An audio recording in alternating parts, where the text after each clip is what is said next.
leftover batting. What do you do with it? Do you throw it away? Do you scrap it? What do I do with it? Well, my friends, I'm going to show you what I'm going to do with it. And we're going to go ahead and pull it back on this side. And we're going to zigzag stitch at the loosest, largest zigzag. And we're going to put all these scraps together. And we're going to use it on a baby quilt. So let's go ahead and see if I can get this under the needle and do a little quick job where I'm putting, I need two hands, where I can put it under here, make a zigzag stitch and turn all these pieces. I've got 4 big pieces in my hands right now. We're going to sew them all length to length to length and see if we have it big enough for a baby quilt. Okay, my friends, so we have just pulled the foot up, ripped all the batting free from it. We're going to put it down, and I'm going to try using 2 hands to show you how we just lay these 2 over top of each other. These 2 layers not over top of each other, but bump them right up together, bump them together, and then we're going to hold them right at the seam.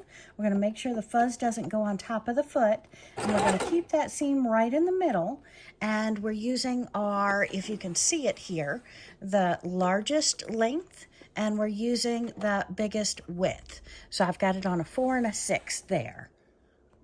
All right, so let's sew this up right at the seam because we want those stitches not pulling or torquing, but just going right down the seam and sewing these 2 pieces of batting together.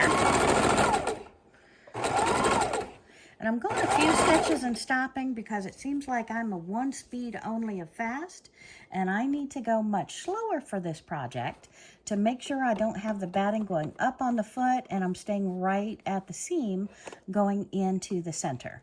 And this is actually batting we just took off of our king size yellow scrappy quilt. Well, multicolor, but yellow was the focal point. And so I'm trying to sew this batting together, and that way we can use it, I'm hoping, to put on the long arm with our baby quilt that we're going to be quilting up, I'm hoping today. Whoopsie, I threw you off the table. Okay, so let's see if I can get you a little bit lower to see in that foot a little bit better. All right, let's see if I can do that angle with my hand still in here. Showing you how we put that seam right together, and we're sewing up this batting. And I should pull off the threads as I go. If I don't pull them off now, I gotta pull them off later, so might as well. Oh, also another tip, get yourself some double-sided tape. Take a little piece of batting and put that batting with the double-sided tape onto your table, and then you can put all your threads on that batting. They'll stick and you don't have them flying on the floor.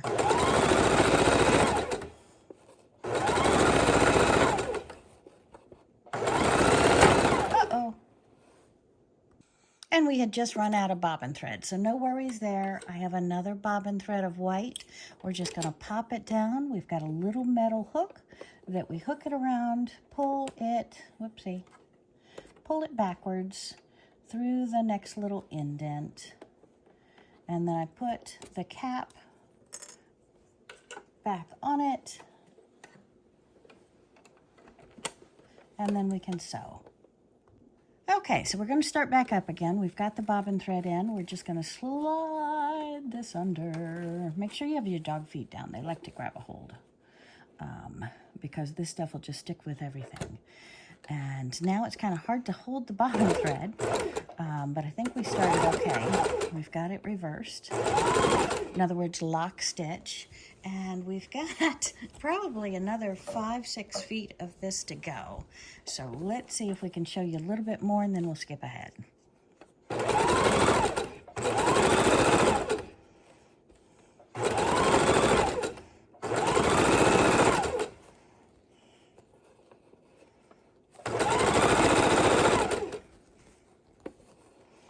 Hope you're seeing it okay and my hand's not in the way. And again, loosest zigzag that we have.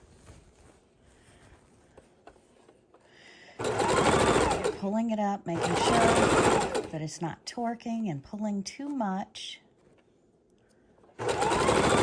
Making sure this is staying right underneath the needle. Got it on the widest zigzag stitch, on the longest stitch. Going just little piece by little piece, holding it together as we go. Pulling it up into our lap and on the table so it's not pulling and torquing.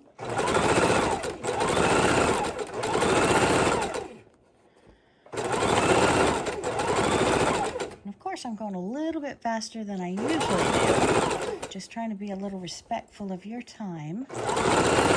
And I appreciate you watching. If you haven't yet, please hit that subscribe button down below. I'd love to have you on some of my upcoming tutorials where we start making quilts. We'll also make other fun projects such as purses, bibs, fabric bowls. Maybe even throw in some clothing here and there. I'd like to make a cape. And I've got leather goods. Leather goods that I sew will probably be over on Where Wendy Travels, Where Wendy Creates. We're at the end of one of my scraps. Let me pull that out here. And we'll trim that thread, and I'll try and show you some of where I have stitched. And it looks like I have to re-go over some of it.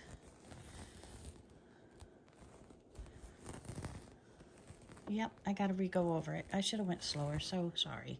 But see how beautiful that is? And that's going to blend in. You're not going to see that through the quilt. You're not going to feel any difference, see any difference, notice any difference on that in the quilt.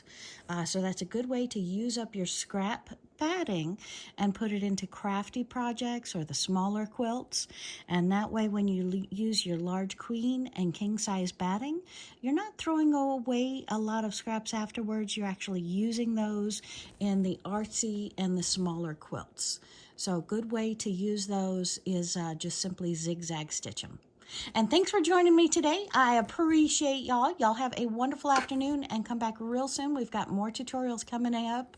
I'm trying to do at least 2 tutorials a week, at least. Thank you, my friends.